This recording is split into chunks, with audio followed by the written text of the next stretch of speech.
दोस्तों, सबसे पहले मकर संक्रांति के अवसर पर सभी व्यूअर्स को हार्दिक शुभकामनाएं। दोस्तों, आज की ये पौराणिक कथा मकर संक्रांति से संबंधित है। आज के इस कहानी में मकर संक्रांति के महत्ता के बारे में जानेंगे। दोस्तों, जब महाभारत का युद्ध चल रहा था तो युद्ध के दौरान भीष्म पितामह बड़े पैमाने पर पांडवों की सेना को मार गिरा रहे थे। भीष्म पितामह एक श्रेष्ठ धनुर्धर थे। इससे भी बड़ी बात, वे सबसे बड़े पितृभक्त थे। भीष्म पितामह के पिता का नाम शांतनु था। एक दिन वे यमुना नदी पर घूम रहे थे, तभी उन्हें एक सुंदर युवती दिखाई दी जिनका नाम था सत्यवती। उसके रूप को देख राजा शांतनु उस पर मोहित हो गए तथा उसके पिता के पास जाकर विवाह का प्रस्ताव रखा। तब उस युवती के पिता ने शर्त रखी कि यदि मेरी कन्या से उत्पन्न संतान ही आपके राज्य का उत्तराधिकारी हो तो मैं इसका विवाह आपके साथ करने को तैयार हूँ। यह सुन शांतनु ने विवाह से इनकार कर दिया, क्योंकि वे पहले ही देवव्रत यानी भीष्म पितामह को युवराज बना चुके थे। इस घटना के बाद राजा शांतनु चुप से रहने लगे। तब देवदत्त ने इसका कारण जानना चाहा। जब कारण का पता चला तब देवदत्त ने जीवन भर ब्रह्मचर्य रहने की प्रतिज्ञा कर लिया, ताकि सत्यवती के गर्भ से उत्पन्न संतान ही राज्य का उत्तराधिकारी बन सके। इसी भीषण प्रतिज्ञा के कारण उनका नाम भीष्म पड़ा और फिर इसी पितृभक्ति के कारण राजा शांतनु ने उन्हें इच्छा मृत्यु का वरदान दे दिया। दोस्तों, महाभारत युद्ध के दौरान जब भीष्म पितामह द्वारा बड़े पैमाने पर पांडवों की सेना को मार गिराया जा रहा था, तब पांडव पक्ष बेहद ही घबरा गए और उनमें भय व्याप्त हो गया। तब श्री कृष्ण की मदद से भीष्म पितामह के मृत्यु का उपाय जाना और फिर योजनाबद्ध तरीके से पांडव पुत्र ने युद्ध क्षेत्र में भीष्म के सामने शिखंडी को युद्ध करने के लिए लगा देते हैं। युद्ध क्षेत्र में शिखंडी को अपने सामने डटा देखकर भीष्म अपने अस्त्र शस्त्र त्याग देते हैं और निहत्थे खड़े हो जाते हैं, क्योंकि भीष्म पितामह की प्रतिज्ञा थी कि वे किसी स्त्री से युद्ध नहीं लड़ेंगे। भीष्म के सामने अपने रथ पर खड़े शिखंडी ने लगातार भीष्म पर तीरों से वार किया, लेकिन भीष्म के कवच से तीर टकराकर गिर जाते थे। शिखंडी के तीरों में इतनी शक्ति नहीं थी कि वे भीष्म की छाती को छेद पाते।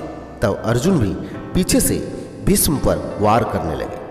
अर्जुन और शिखंडी के तीरों के रंग एक ही थे। नजर कमजोर होने के कारण भीष्म अर्जुन के तीरों को पहचान नहीं पाए और इस तरह शिखंडी के आर में अर्जुन के तीरों से भीष्म का शरीर छलनी हो गया। लेकिन चूंकि अपने पिता शांतनु द्वारा मृत्यु का वरदान प्राप्त होने के कारण वे जिंदा थे। अर्जुन के तीरों से भीष्म का धनुष टूट जाता है। तब ऐसे में भीष्म अपने शरीर में धसे तीरों की परवाह न करते हुए अपने हाथ में तलवार लेकर रथ से उतरने लगते हैं। उसी समय उनका संतुलन बिगड़ता है और वे गिर पड़ते हैं और वे तीरों की सैया पर लेट जाते हैं। भीष्म के सरसैया पर लेटने की खबर फैलने पर कौरवों की सेना में हाहाकार मच गया। दोनों पक्ष के लोग युद्ध छोड़ भीष्म के पास एकत्र होने लगे। भीष्म दोनों दलों के राजाओं से कहते हैं, राजनगण, मेरा सिर नीचे लटक रहा है, मुझे उपयुक्त तकिया चाहिए।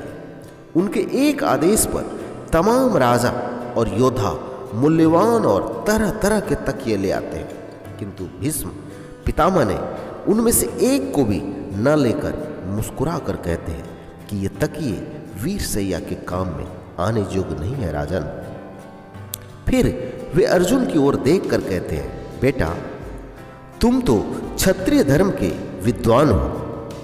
फिर अर्जुन आज्ञा पाते ही नम आंखों से उनको अभिवादन कर भीष्म को बड़ी तेजी से ऐसे 3 बाण मारे जो उनके ललाट को छेदते हुए पृथ्वी में जा लगे। बस इस तरह उनके सिर को सिरहाना मिल गया। इतना सब कुछ होने के बावजूद भी भीष्म पितामह प्राण नहीं त्यागते, जबकि उनका पूरा शरीर तीर से छलनी हो गया है। फिर भी वे इच्छा मृत्यु के वरदान के कारण मृत्यु को प्राप्त नहीं होते। भीष्म पितामह घायल अवस्था में 18 दिन तक मृत्यु की शैया पर पड़े रहे। 18 दिन बाद जब वे श्री कृष्ण मिले तो उन्होंने श्री कृष्ण से पूछा कि हे वासुदेव, हे मधुसूदन, ऐसा कौन सा कर्म मैंने किया है जो इस तरह मेरी मौत हो रही है, इतना पीड़ा हो रही है। तब श्री कृष्ण ने कहा, हे पितामह, क्या आपको पुनर्जन्म का ज्ञान है?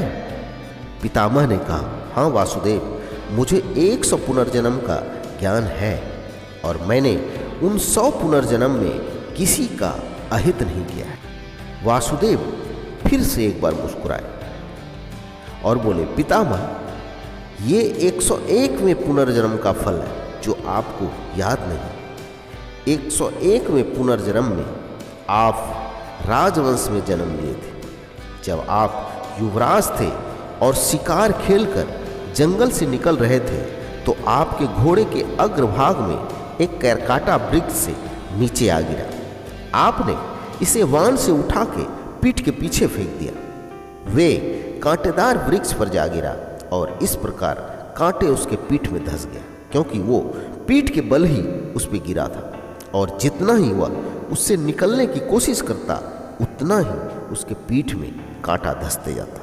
इस प्रकार 18 दिन तक वो तड़पता रहा और ईश्वर से यही प्रार्थना करता रहा कि जिस तरह मैं तड़प तड़प कर मृत्यु को प्राप्त कर रहा हूँ, उसी तरह उस युवराज का भी हाल हो जिन्होंने मेरा ये हाल किया है। तो पितामह, ये हाल आपका उसी कैरकाटा के श्राप की वजह से है। दूसरा, इस जन्म में द्रौपदी के चीरहरण के समय आप ज्ञानी होते हुए भी मुखदर्शक बने रहे। चाहते तो इस अन्याय को रोक सकते थे, चाहते तो इस अधर्म को आप रोक सकते थे, पर आपने अधर्म का साथ दिया, इसीलिए भी आपका ये हाल हुआ। इसके उपरांत भीष्म दुर्योधन को समझाते हैं कि युद्ध छोड़कर अपने वंश की रक्षा करो, देखो हमारी गति, संभल जाओ। लेकिन दुर्योधन ने नहीं माना। इधर वे इच्छा मृत्यु के कारण मृत्यु को प्राप्त रहे थे, क्योंकि वे मोक्ष चाहते थे, सद्गति चाहते थे। इसीलिए वे सूर्य के उत्तरायण होने का इंतजार कर रहे थे, क्योंकि वे जानते थे कि सूर्य के उत्तरायण होने पर, प्राण त्यागने पर आत्मा को सद्गति मिलती है और पुनः अपने लोक जाकर मुक्त हो जाते हैं। और दोस्तों, मकर संक्रांति से ही सूर्य की उत्तरायण गति प्रारंभ होती है, इसीलिए मकर संक्रांति को उत्तरायण भी कहा जाता है। इसी ओस मास में सूर्य धनु राशि को छोड़कर मकर राशि में प्रवेश करता है। इस दिन गंगा स्नान का भी विशेष महत्व है। अंततः एक महत्वपूर्ण बात जो श्री कृष्ण गीता के उपदेश में कहते हैं कि उच्च योनि में देवता बनकर प्राणी जो अच्छे कर्म करता है या नीच योनि में जाकर जो क्रूर कर्म करता है, उन्हें उन कर्मों का कोई फल नहीं मिलता, क्योंकि वो सब भोग योनि, जहाँ वे अच्छे बुरे कर्मों का फल भोगता है।